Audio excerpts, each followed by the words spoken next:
Ceci est le simulateur de pluie le plus grand au monde, situé à Tsukuba, au Japon. Je sais que cela ressemble juste à un entrepôt avec beaucoup d'arroseurs, mais ce bâtiment est incroyablement important. La science menée ici protège des dizaines de millions de personnes et son importance ne cesse de croître.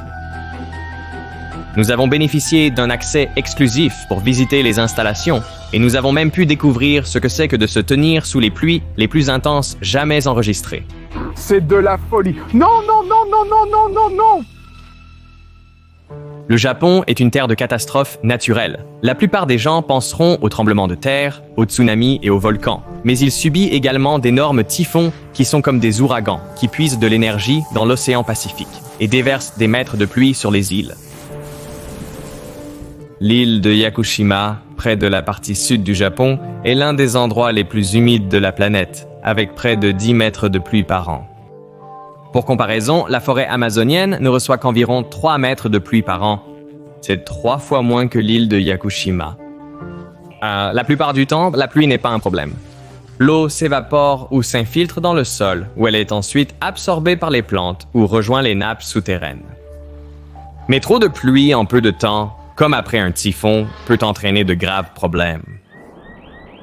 Les scientifiques de NIED utilisent le simulateur de pluie pour étudier et prévenir des problèmes. L'immense entrepôt est équipé de 550 buses fixées au toit. Les scientifiques peuvent contrôler l'intensité de la pluie, de 15 mm par heure à 300 mm par heure. La plus grande quantité de pluie jamais mesurée en une heure a eu lieu le 22 juin 1947, lorsque 305 mm de pluie sont tombés sur la ville de Holt, au Missouri. Donc cet entrepôt peut simuler la pluie la plus intense que quiconque ait jamais connue. D'une certaine manière, cela en fait l'endroit le plus pluvieux sur Terre. Et honnêtement, je passe du bon temps ici ensoleillé en Australie, alors j'ai envoyé Peter, le producteur de Veritasium, à ma place. Nous allons bientôt déclencher la pluie, alors je cours chercher mon imperméable. Je suis prêt. Waouh. Il y a tellement de pluie. Tout autour de moi, il tombe exactement 300 mm de pluie chaque heure. Nous l'avons seulement allumé il y a environ 5 minutes. Et il y a tellement de pluie. Il y a déjà des flaques. C'est absolument dingue. Je ne pense pas avoir déjà vécu quelque chose de semblable.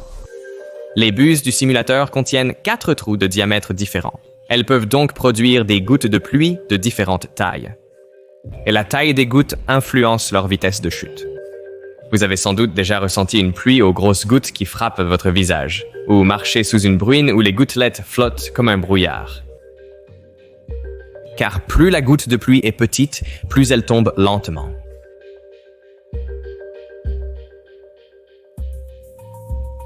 Une goutte de pluie est soumise à 2 forces, la gravité et la résistance de l'air. Les plus grosses gouttes de pluie ont un rapport poids-surface plus élevé, donc une vitesse terminale plus grande, et tomberont plus rapidement. Une goutte de pluie d'1 mm de diamètre ne tombe qu'à environ 2 mètres par seconde, tandis qu'une goutte de pluie de 3 mm tombe à 6 mètres par seconde. La résistance de l'air explique pourquoi les gouttes de pluie n'ont pas la forme de celle des dessins animés. Elles sont plutôt sphériques, mais légèrement aplaties sur le dessous, là où elles rencontrent l'air. Si une goutte de pluie devient trop grande, elle s'aplatit, s'affaisse au milieu et ressemble brièvement à un petit parachute avant de se diviser en plus petites gouttelettes. Le Japon prend très au sérieux les inondations, et ce, pour de bonnes raisons. En juillet 2018, il y a eu des inondations dans tout le pays en raison des précipitations du typhon Prapichun. Certaines régions du pays ont reçu près de 2 mètres de pluie en seulement 10 jours, et les inondations qui en ont résulté ont été telles que plus de 8 millions de personnes ont dû être évacuées de leur maison. Plus de 200 personnes sont mortes. Les dégâts matériels causés par les inondations s'élèvent à plus de 1000 milliards de yens, soit près de 10 milliards de dollars. Tokyo, la capitale du Japon, est très vulnérable aux inondations. Plus de 100 rivières traversent cette ville de près de 40 millions d'habitants. Pour empêcher les rivières de déborder, il y a des tuyaux et des tunnels sous la ville menant à un énorme réservoir d'eau. En octobre 2019, le typhon Hagibis a déversé plus de 200 mm de pluie sur la ville en moins de 48 heures. Le système souterrain a détourné 12 millions de mètres cubes d'eau, évitant environ 1,7 milliard de dollars de dégâts. Mais les inondations ne sont pas le seul problème. Bien, le Japon est un pays très montagneux, avec de nombreuses villes et villages situés dans des vallées. Combiné à de fortes précipitations, cela crée les conditions idéales pour un autre danger.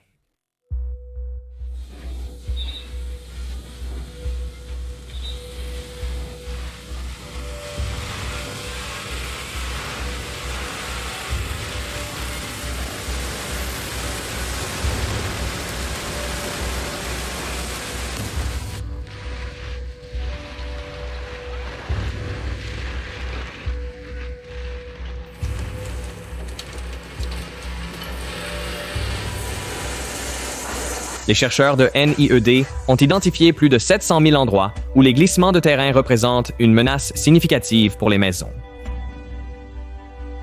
Les glissements de terrain sont très complexes. De nombreux facteurs influencent l'occurrence d'un glissement de terrain. Leur ampleur, leur vitesse et les dégâts qu'ils peuvent causer.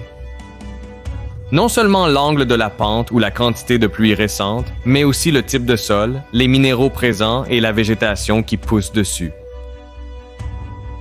Voici une séquence d'un glissement de terrain survenu en Norvège en juin 2020. Il y a à peine une inclinaison ici, mais toute la zone repose sur une couche d'argile rapide, une couche d'argile extrêmement instable qui, sous une pluie intense, perd sa structure et devient liquide.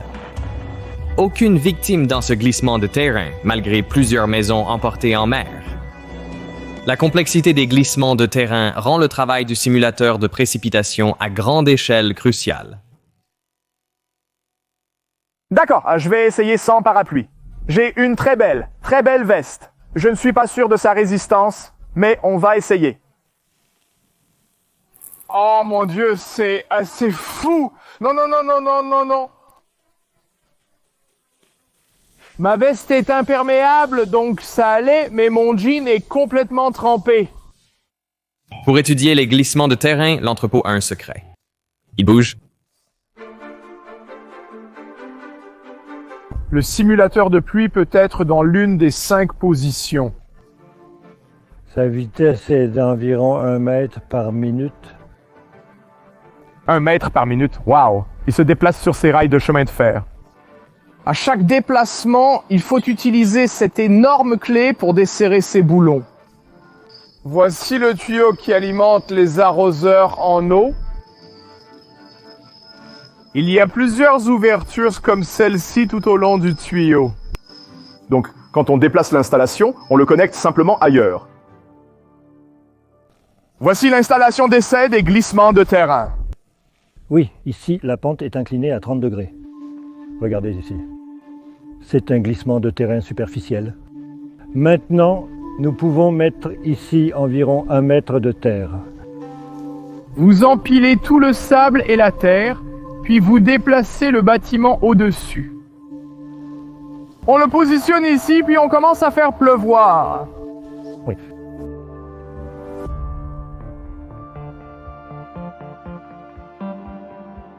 « 20 degrés. Cette pente est de 20 degrés. Vous avez donc une pente à 30, à 40 et à 20. Pas de 30, 40. Oui. Alors, qu'est-ce qui cause les glissements de terrain? Une pente glissera lorsque la force gravitationnelle vers le bas dépasse la force de friction qui la retient. Et il y a une idée fausse qui circule selon laquelle l'eau rend le matériau plus glissant. On pense qu'elle s'infiltre dans le sol et le rend plus glissant. C'est faux. L'eau est en fait un antilubrifiant pour de nombreux matériaux, y compris le quartz, qui est le minéral le plus courant dans les sols sur Terre. Donc l'eau ne rend pas le sol plus glissant, mais le sol est poreux. Il est composé de grains et d'espaces entre ces grains. Et quand il pleut, l'eau s'infiltre dans le sol. Les pores se remplissent d'eau et comme il continue de pleuvoir, la pression de l'eau dans les pores augmente, ce qui diminue le frottement entre les grains. Pour une pente qui était déjà à risque de glissement, cette diminution de friction est ce qui conduit finalement à la rupture de la pente et à son glissement vers le bas. Un aspect que nos modèles mathématiques ne maîtrisons pas encore bien, c'est de déterminer si un glissement sera lent ou rapide. C'est un vrai défi. L'expérimentation est donc un excellent moyen d'étudier cela, et les effets d'échelle sont énormes. Beaucoup de laboratoires utilisent de petits modèles réduits, mais cela ne reflète pas toujours la réalité. C'est pourquoi un simulateur à grande échelle, comme celui du Japon, est si important. Alors, comment pouvez-vous prévenir les glissements de terrain? Il existe plusieurs solutions, comme l'installation de poutres en acier et de filets pour stabiliser la pente. On peut aussi retirer la couche supérieure du sol pour réduire l'inclinaison. Et si une pente risque de glisser après de fortes pluies, les ingénieurs forent des trous et installent des tuyaux pour drainer l'eau. Une autre solution consiste à créer des zones de rétention et des canaux de dérivation pour capter ou détourner le glissement avant qu'il n'atteigne des habitations. Les arbres sont très efficaces pour prévenir les glissements de terrain. Non seulement leurs racines fournissent d'excellents ancrages, mais ils absorbent l'eau du sol pour l'évaporer, ce qui draine efficacement le sol et diminue le niveau d'eau.